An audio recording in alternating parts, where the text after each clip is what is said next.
चलिए बच्चों, मैं आपका डियर ट्यूटर अभिनंदन कुमार। आज का लेक्चर में बच्चों हम लोग बायोलॉजी स्टार्ट करने जा रहे हैं। जैसे कि मैंने बताया था आपको कि यहाँ पर आपको बायोलॉजी, फिजिक्स, केमिस्ट्री क्लास 10 तक का हर लेक्चर डिटेल में पढ़ाया जाएगा। ओके, आपका इस ब्यूटीफुल सा चैनल डियर ट्यूटर पर। तो बायोलॉजी का जो हम लेक्चर स्टार्ट करने वाले हैं, बायोलॉजी में अभी अधिकतर बच्चों का मिड टर्म चल रहा है, हाफ ईयरली एग्जाम हो रहा है। तो आप बायोलॉजी में लाइफ प्रोसेस जो चैप्टर है और आपका क्या बोलता है कंट्रोल एंड कोऑर्डिनेशन है, तो वो दोनों चैप्टर बेसिकली कंप्लीट हो चुके हैं। ठीक है बच्चों, जो जिनका रिप्रोडक्शन चैप्टर से हम स्टार्ट करने वाले हैं, क्योंकि यहाँ से बहुत सारे बच्चों का डिमांड था कि सर ये चैप्टर को आप क्लियर करो। क्या क्लियर करो?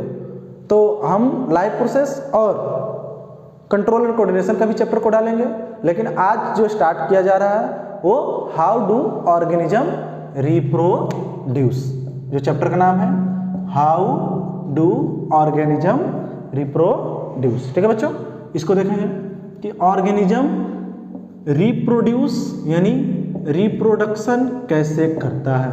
नाम में ही क्लियर है बच्चों, देखो रिप्रोड्यूस, रिप्रोड्यूस का मतलब होता है एक नया प्रोडक्ट बनाना। क्या?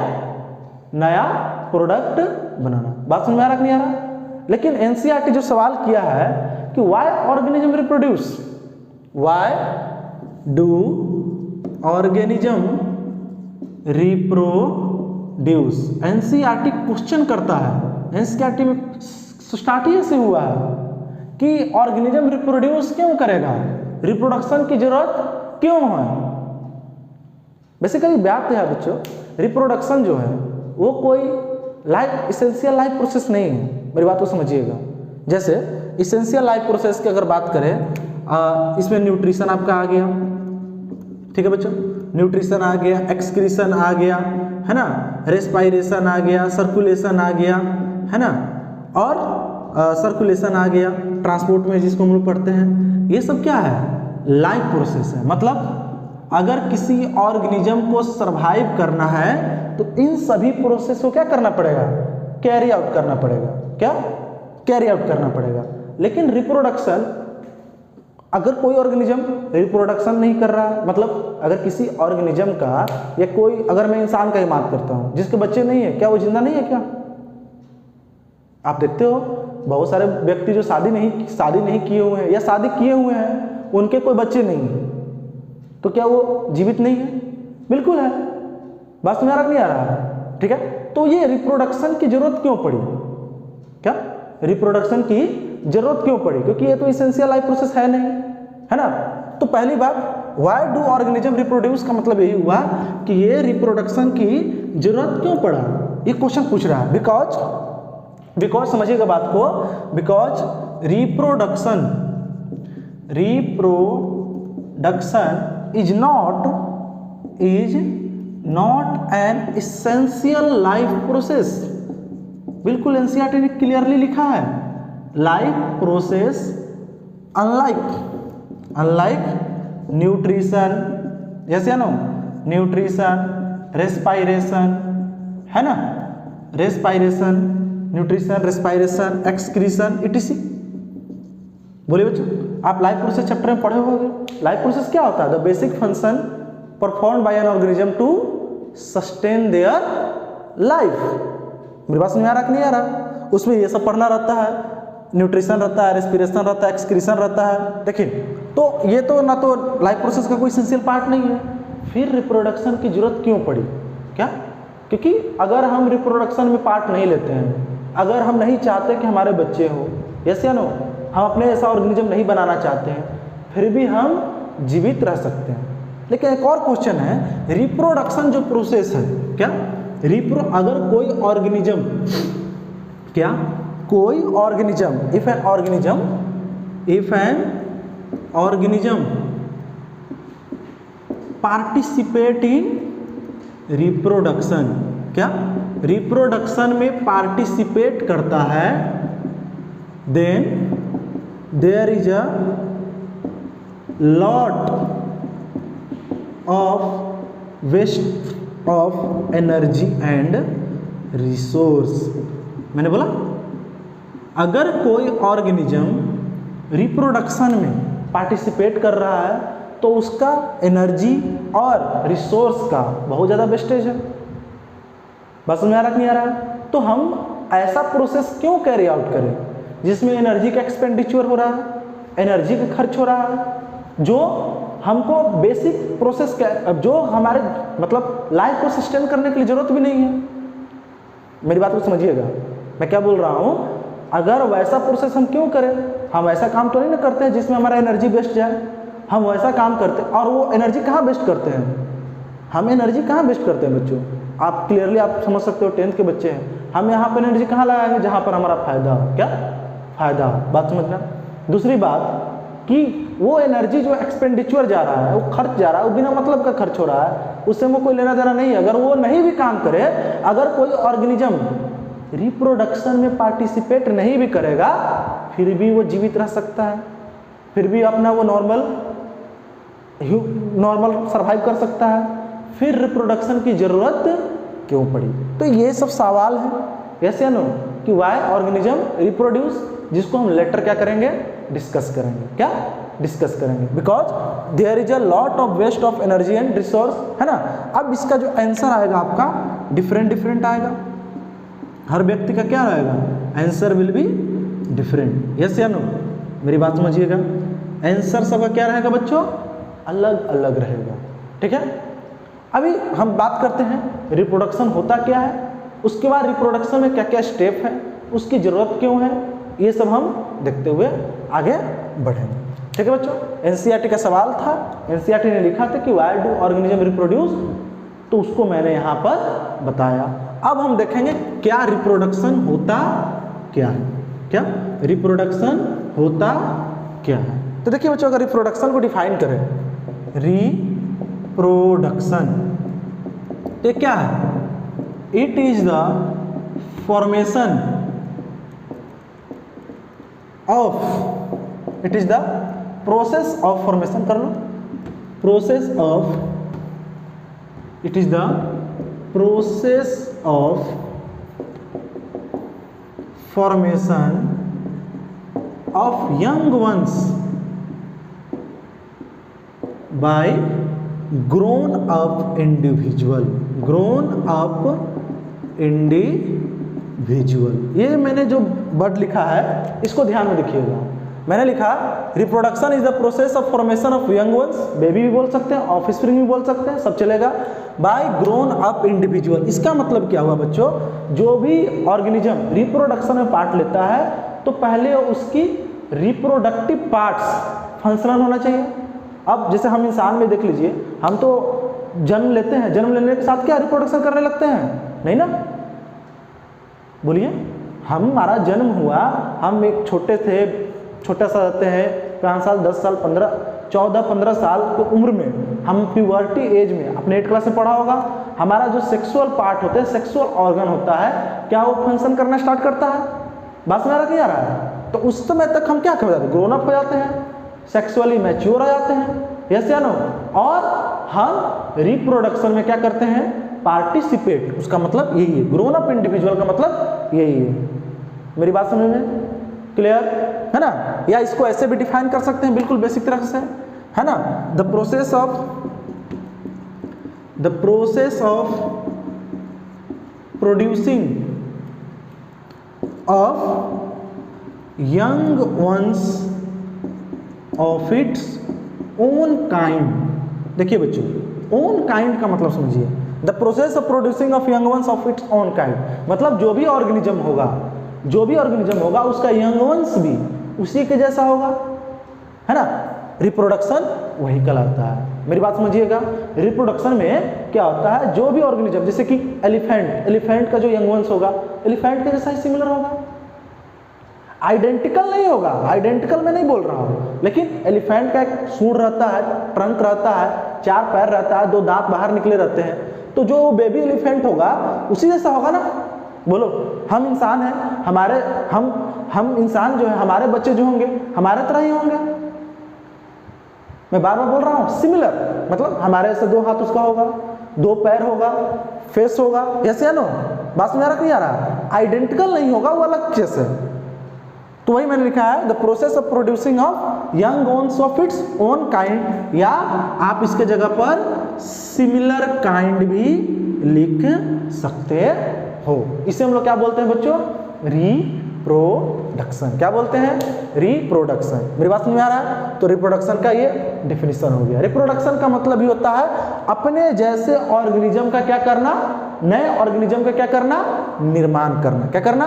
बनाना। बात समझ में आ रहा कि नहीं आ रहा? और वो कब होगा उसके लिए आगे मैं डिटेल में बात करूंगा। पहली बात बताइए, आप रिप्रोडक्शन का मतलब समझ में आ गया?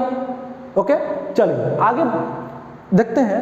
Why reproduction needed? रिप्रोडक्शन की जरूरत क्यों है? समझिएगा बात को। रिप्रोडक्शन का जरूरत क्यों है, मतलब रिप्रोडक्शन की नीड क्यों पड़ी? Why do we need to reproduce? Why reproduction needed? इसका आप सवाल का जवाब आप जानते होंगे। रिप्रोडक्शन की जरूरत क्यों है? तो बच्चों देखो, सिंपल सा मैं बताऊंगा। For the survival of species. क्या? स्पीसीज। मेरी बात समझ में आ रहा है बच्चों? क्लास 9th में तो आपने पढ़ा नहीं, क्योंकि वो चैप्टर से हट गया था, डाइवर्सिटी वगैरह। अगर उसमें पढ़ा होगा आपने तो फाइलम, किंगडम, फ्लोरा, ये सब जो होता है उसमें स्पीसीज होता है। हर ऑर्गेनिज्म अलग अलग स्पीसीज का है। जैसे हम ह्यूमंस क्या है? Homo sapiens species. किसमें है? Homo sapiens species. दिया होमो सैपियंस, हमारा नाम क्या होता है? होमो सैपियंस है। होमो स्पीसीज हो गया, ये जीनस हो गया। बोलो, तो जो हमारे जो यंग वंश आएंगे, हमारे बच्चे आएंगे, बिल्कुल हमारे तरह रहेगा। बंदर का बच्चा बंदर जैसा रहेगा। बोलो, हाथी के बच्चे हाथी जैसे रहेंगे, लायन के बच्चे लायन जैसे रहेंगे। ठीक है, तो स्पीसीज को बचाने के लिए अगर ऑर्गेनिज्म आपस में रिप्रोडक्शन में पार्ट नहीं ले, तो आने वाला समय में उनका नंबर क्या होता चला जाएगा? घटता चला जाएगा। क्या होता चला जाएगा? घटता चला जाएगा, डिक्रीज होता चला जाएगा। और एक समय ऐसा आएगा कि वो पूरी तरह से इस अर्थ पर से एक्सटिंक्ट कर जाएंगे। बोलिए, आप देख रहे हो ना, शेर का, बाघ का जो कंजर्वेशन हो रहा है, प्रोजेक्ट टाइगर चल रहा है। क्यों चल रहा है? ब्रीडिंग कराया जा रहा है, रिप्रोडक्शन कराया जा रहा है, उनको हैबिटेट दिया जा रहा है। बस समझ रहा, ताकि उनका नंबर इस दुनिया में, इस संसार में बना रहे। ठीक है, चलिए आगे देखिए। आगे हम लोग पढ़ेंगे for the survival of species हो गया। दूसरा जो कारण है, replacement of dead individual. Replacement of dead individual. देखिए बच्चों, अब मैं साधारण सी बात करता हूं। अगर इंडिविजुअल जो डेथ कर गया, तो उसके जगह पर नए ऑर्गेनिज्म का आना चाहिए उस स्पेस को फुलफिल करने के लिए। यस या नो? तो इसके लिए भी क्या है? रिप्रोडक्शन बहुत जरूरी है। ठीक है, ठीक है बच्चों। तीसरा जो मेन पर्पस है रिप्रोडक्शन का, क्या? रिप्रोडक्शन का तीसरा मेन पोर्शन है reproduction leads to variation. Reproduction leads to variation. Reproduction जो होता है वो वेरिएशन लेकर आता है अमंग स्पीसीज ऑफ ऑर्गेनिज्म। अलग अलग स्पीसीज में हमको क्या देखने को मिलता है? वेरिएशन देखने को मिलता है। अब वेरिएशन क्या होता है बच्चों? Differences of characters among the species. Variation का मतलब होता है कैरेक्टर का डिफरेंसेज। वेरिएशन का मतलब होता है बच्चों, इधर से मैं रब कर देता हूं। वेरिएशन का मतलब होता है, वेरिएशन का मतलब होता है डिफरेंसेज ऑफ कैरेक्टर्स, है ना? Differences of characters among species. Species में जो कैरेक्टर का डिफरेंस होता है, मतलब मान लो स्टेम हाइट हो, अब अभी आप आगे जाकर जेनेटिक्स वाला चैप्टर में पढ़ोगे, है ना? मैं छोटा सा एग्जांपल देता हूं। जो वेरिएशन होता है, वेरिएशन ही एवोल्यूशन का कारण बनता है। क्या? एवोल्यूशन का कारण बनता है। बात समझ आ रहा नहीं आ रहा? हम इवॉल्व होंगे, हम अपग्रेड होंगे, तो अगर हम रिप्रोडक्शन में पार्ट नहीं लेंगे, तो हमारे इंडिविजुअल जो स्पीसीज है उसमें कोई नया वेरिएशन नहीं आएगा। नया वेरिएशन नहीं आएगा तो फिर हमारा इवोल्यूशन नहीं होगा, क्योंकि वेरिएशन क्या होता है? Basis of evolution. एवोल्यूशन इस तरह से समझो आप, अपग्रेड। क्या? अपग्रेड। जैसे कार, मोटर, ये सब अपग्रेड होते रहता है ना, हर 6 महीने पर 10 महीने पर मोबाइल का देखो अलग अलग वर्जन आता है, कार का अलग अलग वर्जन आता है, तो वो क्या है, इवॉल्व हो रहा है, यस या नो, अपडेट भी बोलते हैं हम लोग उसको कि अपडेटेड वर्जन है, लेटेस्ट वर्जन है। तो उसी तरह से अगर हमको लेटेस्ट इंप्रूव करना है तो हमको क्या करना पड़ेगा, हमको रिप्रोडक्शन में, ऑर्गेनिज्म को रिप्रोडक्शन में क्या करना पड़ता है, पार्टिसिपेट करना पड़ता है। मेरी बात समझ में आ रहा है? ठीक है बच्चों। तीसरा जो चौथा जो मैं बताने जा रहा हूं इंपॉर्टेंस ऑफ रिप्रोडक्शन का बच्चों, उसमें होता है perpetuation of species. Perpetuation of species, species का क्या होता है, परपेचुएशन। थोड़ा सा मीनिंग टफ लग रहा है, इसका मतलब होता है स्टेबिलिटी, वही बात हुआ स्टेबिलिटी, हिंदी में इसको बोलते हैं स्थिरता। क्या? स्थिरता। स्थिरता मतलब जो स्पीसीज का नंबर है वो क्या रहेगा, कांस्टेंट। क्या रहेगा, कांस्टेंट रहेगा। कब? जब ऑर्गेनिज्म रिप्रोडक्शन में पार्टिसिपेट करेगा। अगर वो रिप्रोडक्शन में पार्टिसिपेट करना बंद कर दिया तो उसके स्पीसीज का नंबर क्या होता चला जाएगा, नंबर घटते घटते चला जाएगा और फाइनली वो प्लेनेट से गायब हो जाएगा, उसका नामो निशान मिट जाएगा। इसलिए हमको क्या है, ऑर्गेनिज्म को रिप्रोडक्शन में पार्ट लेना बहुत आवश्यक है। कोई दिक्कत?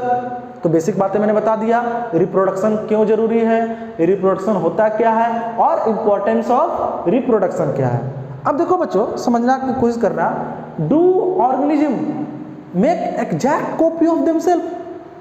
समझिएगा बात को, ऑर्गेनिज्म एनसीईआरटी ने पूछा है, क्या जो ऑर्गेनिज्म होता है क्या अपना एग्जैक्ट कॉपी बनाता है? एग्जैक्ट कॉपी मतलब जैसे कि मेरा शरीर देख रहे हो, जब मेरे बच्चे होंगे तो जब वो उसका चेहरा क्या मेरे चेहरे जैसा होगा ना? बिल्कुल नहीं। बस मेरा वो मेरे जैसा होगा बट आइडेंटिकल नहीं होगा।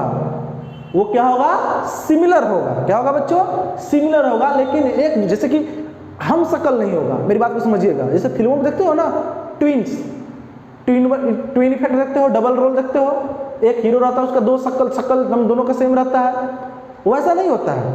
बात को समझिएगा, क्या होगा, सिमिलर होगा बिल्कुल। अगर मेरी हाइट जितनी है हो सकता है उसका भी हाइट उतना हो।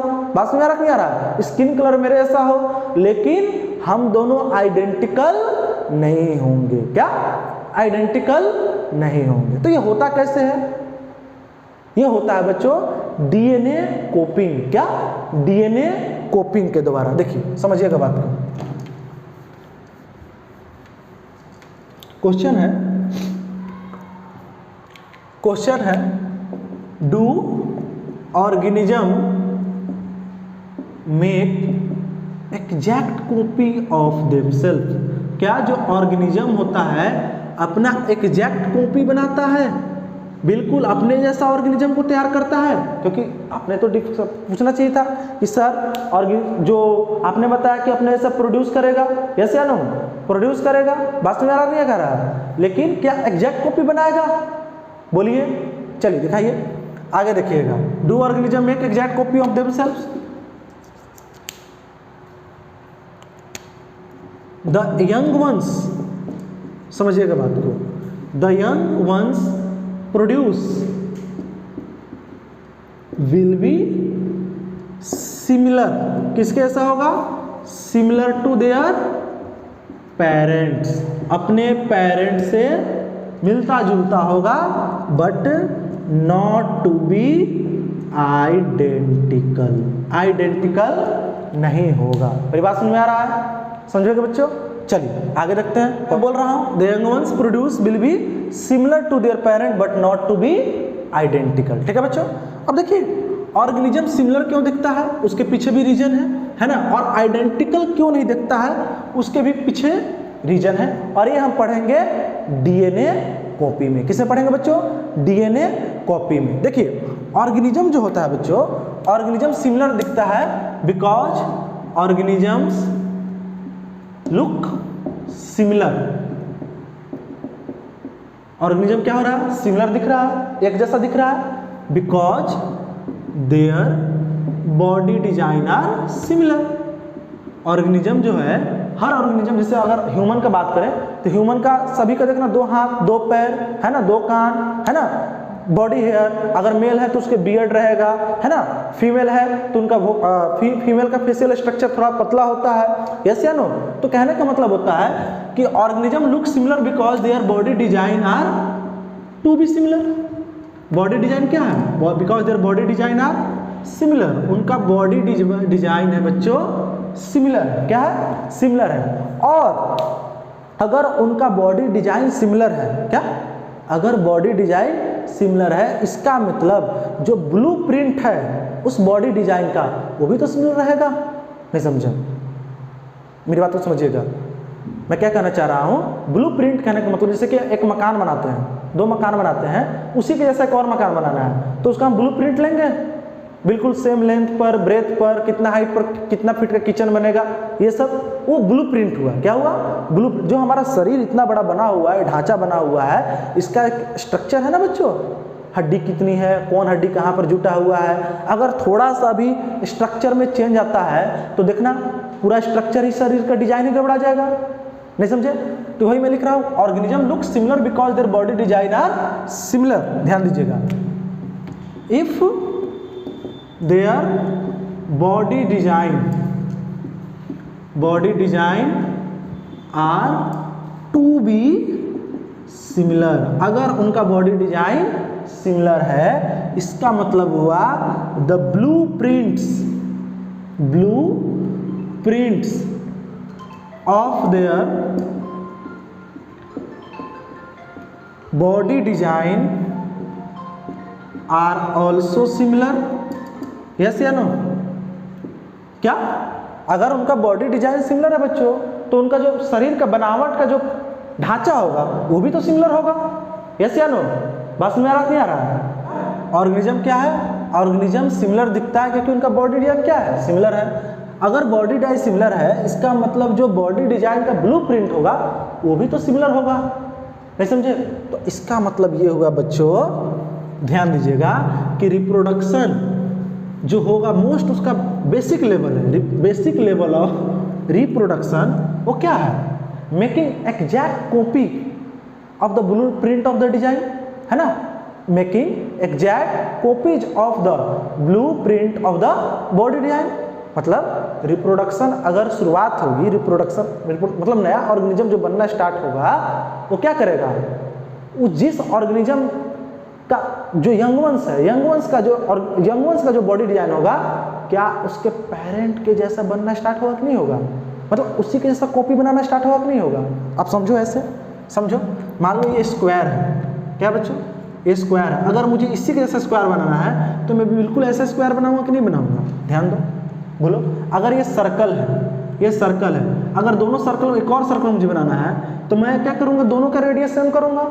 मेरी बात समझ आ रहा कि नहीं आ रहा? बोलिए। तो वही होता है रिप्रोडक्शन। अगर बेसिक लेवल पर जो रिप्रोडक्शन है वो क्या होगा? The most basic level of reproduction process का जो मोस्ट बेसिक लेवल होगा involves making exact copies of blueprints. क्या बोला मैंने? Blueprints of body design. नहीं समझ में आया? मतलब रिप्रोडक्शन की जब शुरुआत होगी बच्चों तो जैसा ऑर्गेनिज्म है, पेरेंट ऑर्गेनिज्म है, क्या उसी का बॉडी डिजाइन का कॉपी बनाएगा कौन? Young ones. तभी तो यंग वंस जो होते हैं बिल्कुल अपने पेरेंट्स की तरह दिखते हैं, सिमिलर। आइडेंटिकल की बात नहीं कर रहा हूं मैं, क्या बोल रहा हूं? सिमिलर। उनका बॉडी डिजाइन क्या होता है? सिमिलर होता है। अब ये होता कैसे बच्चों? तो इसको समझो। आप क्लास 9th में सेल पढ़े होंगे, क्या? सेल पढ़े होंगे in class 9th। Cell chapter पढ़ा होगा आपने। उसके अंदर, सेल के अंदर क्या रहता है? न्यूक्लियस। सेल के अंदर है बच्चों न्यूक्लियस, और न्यूक्लियस के अंदर क्या है? क्रोमोजोम। क्या है बच्चों? क्रोमोजोम। क्या? क्रोमोजोम है। और क्रोमोजोम क्या करता है बच्चों? है ना, ये है पेरेंटल, या आप कह सकते हो इनहेरिटेंस, कैरी इनहेरिटेंस इंफॉर्मेशन। जो भी पेरेंट का इंफॉर्मेशन है या पेरेंट्स का कैरेक्टर है, पेरेंटल कैरेक्टर्स, पेरेंट्स मदर और फादर, अगर सेक्सुअल रिप्रोडक्शन है बच्चों तो मदर और फादर, और सेक्सुअल है मान लो मेल है या फीमेल है, तो जो भी पेरेंट कैरेक्टर्स है क्या उसको स्टोर करता है नहीं करता है? कौन? क्रोमोजोम। क्या करता है बच्चों? क्रोमोजोम। यस या नो? आगे देखिए, अब देखो बच्चों यहां से घूमना स्टार्ट हो जाएगा, और वो जो इंफॉर्मेशन प्रेजेंट रहता है, इंफॉर्मेशन इज प्रेजेंट, इसका मतलब प्रेजेंट, समझिएगा, present in the form of DNA. DNA के फॉर्म में क्या रहेगा? स्टोर रहेगा। क्या रहेगा? डीएनए के फॉर्म में स्टोर रहेगा। मेरी बात समझ आ रहा नहीं आ रहा बच्चों? है ना? डीएनए के फॉर्म में, इसका फुल फॉर्म आप जानते ही होंगे, डीऑक्सी राइबो न्यूक्लिक एसिड, है ना? Deoxy ribo nucleic acid. और आपको बता दूं जो डीएनए है, इसके डीएनए के फॉर्म में क्या है आपका? Parental information. बात समझ नहीं आ रहा है ना?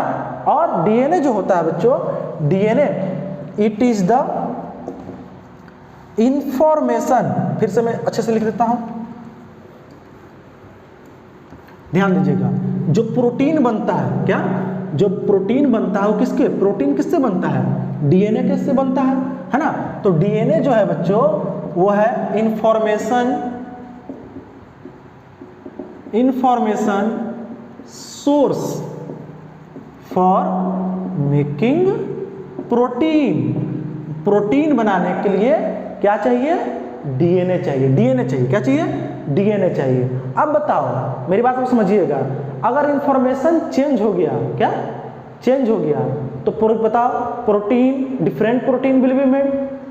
अगर इंफॉर्मेशन अलग अलग आएगा, क्योंकि प्रोटीन बनाने के लिए क्या चाहिए बच्चों? डीएनए, समझना। और जो प्रोटीन होता है क्या वो बॉडी बिल्डिंग फूड कहलाता है? जो आपका शरीर का स्ट्रक्चर होता है मसल्स का, वो कौन ग्रोथ करता है? प्रोटीन करता है। अगर information source, if information source, ध्यान दीजिएगा, if information source will be change, information source जो है वो चेंज हो गया बच्चों, ध्यान दीजिएगा, तो बताइए क्या चेंज हो जाएगा? Different protein will be made. क्या? डिफरेंट प्रोटीन, क्योंकि इंफॉर्मेशन सोर्स बदल गया, इसका मतलब क्या होगा? Different protein will be made, अलग अलग प्रोटीन बनेगा। यस या नो? अलग अलग प्रोटीन बनेगा। यस या नो? और अलग अलग प्रोटीन बनेगा, इसके कारण जो होगा बॉडी डिजाइन क्या हो जाएगा? अल्टर। क्या हो जाएगा बच्चों? अल्टर। ठीक है? Will eventually lead to altered body design, altered body design। तो आप समझ सकते हैं डीएनए कॉपिंग का क्या इंपॉर्टेंस है। अगर डीएनए अच्छे से कॉपी नहीं हुआ, एग्जैक्ट कॉपी उसका अच्छे से नहीं बना, तो बॉडी डिजाइन क्या हो जाएगा? चेंज हो जाएगा। और ये काफी ड्रास्टिक होता है। क्या? ड्रास्टिक होता है। समझ आ रहा नहीं आ रहा? डीएनए होता है information source for making protein, हो गया, और इंफॉर्मेशन सोर्स ही बदल गया, तो मुझे बताओ अलग प्रोटीन बनेगा, और अलग प्रोटीन बनेगा तो जो बॉडी डिजाइन क्या हो जाएगा? अल्टर्ड हो जाएगा। क्या हो जाएगा? अलग बॉडी डिजाइन होगा। तो आप यहाँ पर ध्यान दो बच्चों, जो बेसिक इवेंट है रिप्रोडक्शन में, क्या जो बेसिक इवेंट है, मतलब जो बिल्कुल जो सबसे जो रिप्रोडक्शन का बेसिक पार्ट है, वो क्या बनाना है? Creation of DNA copy. क्या?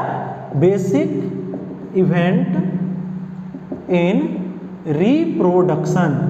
जब भी रिप्रोडक्शन की शुरुआत होगी, यानी नए ऑर्गेनिज्म का बनना स्टार्ट होगा, तो फर्स्ट स्टेप जो होगा क्रिएशन ऑफ डीएनए कॉपी। क्या? डीएनए कॉपी बनना स्टार्ट होगा। बात समझ आ रहा नहीं आ रहा? और सेल जो होता है केमिकल रिएक्शन का यूज करता है कॉपी, डीएनए कॉपी को बनाने के लिए। क्या? सेल के अंदर cells use chemical reactions to build DNA copies. DNA copy करने के लिए सेल के अंदर क्या होगा, various type of chemical reaction होगा, है ना, और इससे कितने कॉपी बनते हैं, this creates 2 copies of DNA in reproducing cell, है ना, this creates 2 copies of DNA in reproducing cell. जो रिप्रोड्यूसिंग सेल है बच्चों, उसमें कितना कॉपी बनेगा, 2 कॉपी बनता है। बात समझ आ रहा बच्चों, है ना, और दोनों जो कॉपी बना है उन दोनों का सेपरेशन भी क्या रहता है, इंपॉर्टेंट रहता है। They need to be separated away from each other. मतलब एक डीएनए कॉपी है, ये डीएनए था, ये कितना कॉपी बनाया, 2 कॉपी बनाया। अब ये दोनों जुटे हुए रहते हैं, क्या जुड़े हुए रहते हैं। अब इनको क्या करना पड़ता है, सेपरेट। क्या करना पड़ता है बच्चों, सेपरेट। तो अगला स्टेप जो होगा, both DNA copy, both copies of DNA. Copy मतलब बिल्कुल सेम टू सेम 2 डीएनए बना है, क्या सेम टू सेम 2 डीएनए बना है। Both copies of DNA needed to be separated from each other। अब इसकी ये क्यों हुआ सर, दोनों डीएनए कॉपी आपने बना लिया, एक डीएनए से 2 कॉपी ऑफ डीएनए बना, वो रिप्रोडक्शन सेल में वो सेपरेट क्यों होगा। देखो बच्चों, साथ में बॉडी जो बनेगा, बॉडी मास जो बनेगा, तो various type of cell apparatus भी तो बनना चाहिए, क्या अलग अलग सेलुलर स्ट्रक्चर भी तो बनाना है। बात समझ नहीं आ रहा है, केवल प्रोटीन बनाने से काम चलेगा नहीं, और भी तो बहुत सारा ऑर्गेनिज्म का स्ट्रक्चर बनाना है। तो इसलिए डीएनए जो कॉपी बनता है उसको हटाना पड़ता है। बात समझ नहीं आ रहा बच्चों। अब देखो, जो डीएनए कॉपिंग होता है वो क्रिएशन ऑफ, है ना, इंडिविजुअल। बात समझ नहीं आ रहा है। देखिए बच्चों, ऊपर कीजिए,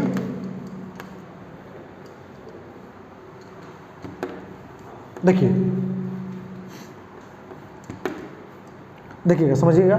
डीएनए कॉपिंग कैसे होगा, accompanied by the creation of individual cellular apparatus, है ना, and then DNA copies separate each other in on cellular apparatus। मेरी बात समझ आ रहा है ना। डीएनए कॉपिंग जो हुआ accompanied मतलब डीएनए कॉपिंग के बाद क्या होगा, डीएनए कॉपिंग के बाद क्या होगा बच्चों, है ना, creation of by creation of formation of cellular apparatus, जो मैंने आपको बताया, by formation of cellular apparatus। कोई दिक्कत है ना, cellular structure, various other structure. बोलो, ये आपका कब होगा, जब वो सेपरेट होंगे। कब होंगे, सेपरेट होंगे। कोई दिक्कत, यहाँ तक समझ में आ रहा है बच्चों। तो काफी थोड़ा कॉम्प्लिकेटेड हो जा रहा है, मैं फिर से बता देता हूँ। जो बॉडी डिजाइन ऑर्गेनिज्म का सिमिलर होता है, इसका मतलब क्या हुआ, बॉडी डिजाइन सिमिलर होता है, इसका मतलब क्या हुआ, अगर बॉडी डिजाइन सिमिलर है इसका मतलब है ऑर्गेनिज्म का ब्लूप्रिंट क्या होगा, जो बॉडी डिजाइन का ब्लूप्रिंट एग्जैक्ट कॉपी होगा। अब वो कॉपी कैसे बनता है बच्चों, बताओ, बाय डीएनए कॉपी। किसके द्वारा, डीएनए कॉपी, क्योंकि जो भी और इंफॉर्मेशन है वो किसमें प्रेजेंट होता है, क्रोमोजोम में। किसमें, क्रोमोजोम में, in the form of DNA. क्या, डीएनए के फॉर्म में होता है। और डीएनए क्या काम होता है, प्रोटीन बनाने में। किस काम में, प्रोटीन बनाने में। अगर इंफॉर्मेशन सोर्स चेंज हो गया तो मुझे बताओ, क्या प्रोटीन अलग बनेगा, different protein will be made and eventually lead to altered body design, और बॉडी डिजाइन क्या हो जाएगा, अल्टर हो जाएगा। ठीक है बच्चों, ठीक है। इसके बाद क्या हो जाएगा, इतना करने के बाद सेल इफेक्टिवली या इवेंचुअली, इवन 2 सेल में क्या हो जाएगा, ये बढ़ जाएगा। इफेक्टिवली ये cell divide to give rise to 2 cell, है ना, सेल ऐसे effectively cell divides to give rise to 2 cells. 2 सेलों में क्या कर जाएगा, वो डिवाइड कर जाएगा। ठीक है बच्चों। तो यहाँ पर क्या हो गया, अब ये सेल जो है 2 सेल में क्या कर गया, डिवाइड कर दिया। अब देखो बच्चों यहाँ पर बेसिक सा सवाल है, एक क्वेश्चन आता है कि देखना पड़ेगा, क्वेश्चन आता है कि क्या जो दोनों सेल है जो डिवाइड होकर बना सिमिलर है, of course they are similar, but identical है क्या। क्वेश्चन आता है the two cell are of course similar but are they identical to each other. क्या एनसीईआरटी ने पूछा है, ये द टू सेल्स, दो सेल बना are of course similar, 2 cell बने हैं वो क्या है, सिमिलर है, बट आर दे आइडेंटिकल, क्या वह आइडेंटिकल है। किसने पूछा, एनसीईआरटी ने। क्या, एनसीईआरटी ने। देखिए बच्चों, तो इसका आंसर जो होता है वो डिपेंड करता है कि हाउ एक्यूरेटली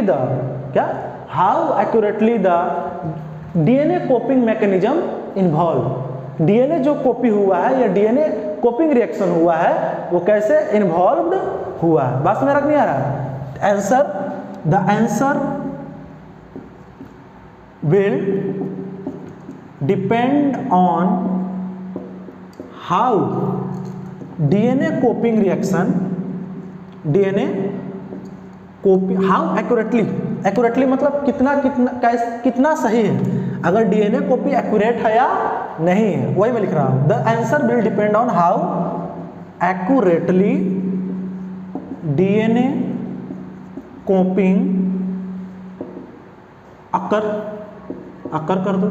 बात समझ आ रहा नहीं आ रहा है, मेरी बात को समझिएगा। देखिए बच्चों, जो क्योंकि इसमें कोई बायोकेमिकल रिएक्शन इन्वॉल्व नहीं होता है, no biochemical reaction is absolutely reliable, कोई बायोकेमिकल रिएक्शन से आप पता नहीं लगा सकते हैं, है ना। नो बायोकेमिकल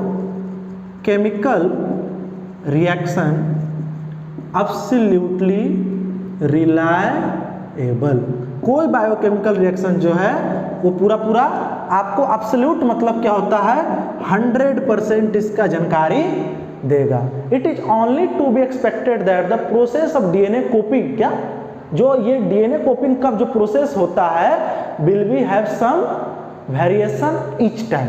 मेरी बात को समझिएगा, हम केवल एक्सपेक्ट करते हैं कि जब डीएनए कोपिंग होता है, प्रोसेस ऑफ डीएनए कोपिंग होता है, हर समय उसमें क्या आता है, कुछ ना कुछ वेरिएशन आता है। मेरी बात को समझिएगा, it is only to be expected, expect मतलब एक्सपेक्ट करना, बात समझ आ रहा है।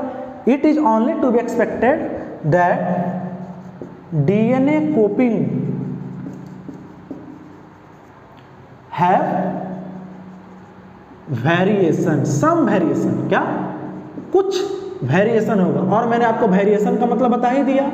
वेरिएशन किसे कहते हैं, variation differences among the characters, differences of character among the species, species में जो अलग अलग आपको कैरेक्टर देखने को मिलता है उसे वेरिएशन बोलते हैं। जैसे समझ लो आप स्टेम हाइट, अगर मैं पी प्लांट की बात करता हूँ तो स्टेम हाइट लेते हैं तो उसका 2 कैरेक्टर है, टॉलनेस और ड्वार्फनेस। या तो टॉल होगा या छोटा होगा। बस में ह्यूमन हाइट अगर बात कर लो, हमारी हाइट या तो हम टॉल होंगे या क्या होंगे, ड्वार्फ होंगे। हमारा हेयर कलर, हमारा आई कलर या तो ब्लैक होता है, ब्राउन होता है, वो कैरेक्टर होता है। क्या होता है, देखो ना, किसी का पूरा ब्राउन कलर होता है, किसी का पूरा ब्लैक होता है। बात मेरा नहीं आ रहा है। तो जब डीएनए कॉपी होगा तो उस समय कुछ ना कुछ क्या होगा, वेरिएशन होगा। अब DNA copy, due to this DNA copy generated will be similar, DNA copy तो सिमिलर होगा but may not be identical to each other. अब कुछ ना कुछ वेरिएशन लेकर आ रहा है ना। अब देखिए, कुछ ना कुछ क्या लेकर आ रहा है, वेरिएशन लेकर आ रहा है। तो फिर आइडेंटिकल कैसे होगा बच्चों, मेरी बात समझना। सिमिलर तो है लेकिन आइडेंटिकल नहीं है, due to presence of some variation. आगे देखते हैं बच्चों, due to this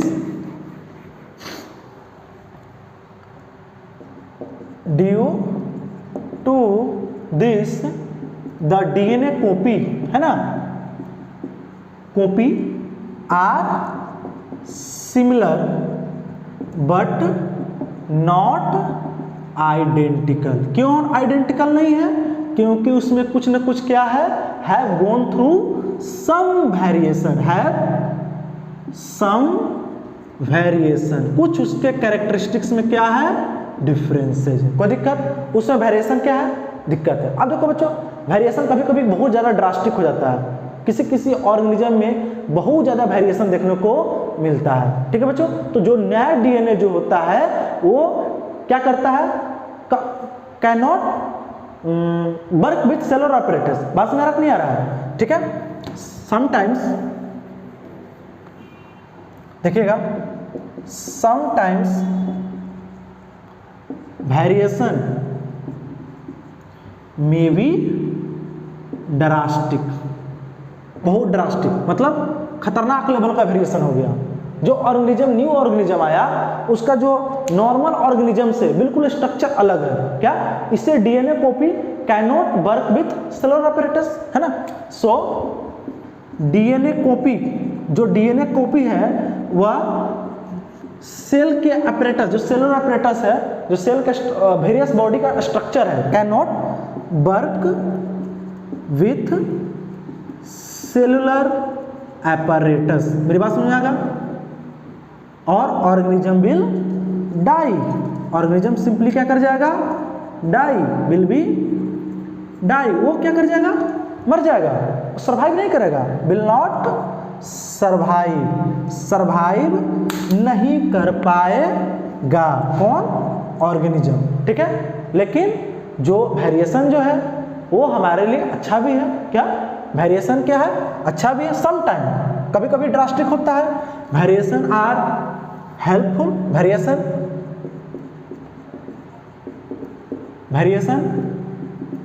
give us extra character, ऐसे कह सकते हो आप, helpful, help in surviving, help in survive, variation को सर्वाइव करने में मदद करता है। और यही जो न्यू वेरिएशन आ रहा है, जिसको इन्वायरमेंट में ऑर्गेनिज्म डेट नहीं कर रहा है, वो क्या कर बनाता है, फॉर्म बेसिस ऑफ इवोल्यूशन, क्या होगा, इवोल्यूशन। इवोल्यूशन आपके चैप्टर से हट चुका है, इसके बाद जो चैप्टर है हेरिडिटी एंड इवोल्यूशन में हम इवोल्यूशन को भी पढ़ाते थे, जो इस बार सिलेबस से हटा हुआ है। तो देखो बच्चों, तो आपने देखा डीएनए कॉपी कैसे होता है। अगले क्लास में बच्चों इंपॉर्टेंस ऑफ वेरिएशन पढ़ेंगे, वेरिएशन के क्या इंपॉर्टेंस है, मेरी बात समझ में आ रहा है। आज हमने क्या पढ़ाया, आपको पढ़ाया जो रिप्रोडक्शन क्या है, रिप्रोडक्शन होता क्या है, रिप्रोडक्शन का इंपॉर्टेंस क्या है, ऑर्गेनिज्म क्या सिमिलर एग्जैक्ट कॉपी बनाता है अपने ऐसा, है ना, वो एग्जैक्ट कॉपी बनता कैसे है, तो कैसे, due by the creation of DNA copy. जो रिप्रोडक्शन की जो सबसे बेसिक शुरुआत होगी बच्चों, बाय मेकिंग डीएनए कॉपी, क्योंकि डीएनए से क्या बनता है, प्रोटीन बनता है, बोलो, और इंफॉर्मेशन और प्रोटीन क्या है, बॉडी डिजाइन में हेल्प करता है। मेरी बात समझ आ रहा, नहीं आ रहा है। फिर बच्चे मैंने बताया कि जो एग्जैक्ट सिमिलर दिखता है, आइडेंटिकल क्यों नहीं दिखता है, तो सिमिलर तो रहता है, लेकिन हर बार जो डीएनए कॉपी बनता है उसके साथ कुछ ना कुछ हैव सम वेरिएशन, क्या रहेगा, कुछ ना कुछ वेरिएशन रहेगा, वेरिएशन के कारण वो आइडेंटिकल नहीं है। मेरी बात समझ में आ रहा है बच्चों। कभी कभी वेरिएशन क्या होता है, बहुत ज़्यादा ड्रास्टिक हो जाता है, ड्रास्टिक हो जाता है, इस कारण से ऑर्गेनिज्म, जो न्यू ऑर्गेनिज्म आया है इस दुनिया में, वो सर्वाइव नहीं कर पाएगा। ऐसे वेरिएशन हमारे लिए क्या है, हेल्पफुल भी है, क्योंकि ये हमको इवॉल्व करने में क्या करता है, हेल्प करता है, हमको अपग्रेड करता है। बस मेरा आप पुराने जो हेरिडिटरी इवोल्यूशन वाला चैप्टर में देखोगे, पहले के जो ऑर्गेनिज्म थे उनका स्ट्रक्चर अभी कुछ और था, अभी कुछ और है, तो क्यों हुआ है, ड्यू टू कंटिन्यूअस वेरिएशन। हम इवॉल्व हो रहे हैं, हम अपग्रेड हो रहे हैं, हम अपडेटेड हो रहे हैं ड्यू टू वेरिएशन। देखो बच्चों, आज हमने बायोलॉजी का भी स्टार्ट कर दिया है, आपको रेगुलर बायोलॉजी, केमिस्ट्री, और कल टुमारो बच्चों हम लोग क्या करेंगे, आपको लाइट का न्यूमेरिकल्स। बहुत सारे बच्चे को कंप्लेन है कि सर लाइट चैप्टर जो है फिजिक्स का, उसका न्यूमेरिकल्स नहीं बन रहा है, वो न्यूमेरिकल हमको बताओ। तो कल हम लाइट्स के न्यूमेरिकल को क्या करेंगे बच्चों, कल के क्लास में, कल के लेक्चर में आपको कैसे सॉल्व करते हैं, है ना, बहुत सारा फॉर्मूला है, उसको भी देखेंगे, कुछ शॉर्ट ट्रिक भी देखेंगे, और हम आगे बढ़ेंगे। 15-20 न्यूमेरिकल हम लोग करेंगे, ठीक है बच्चों। थैंक यू, आप पढ़ते रहिए, डियर ट्यूटर के साथ बने रहिए।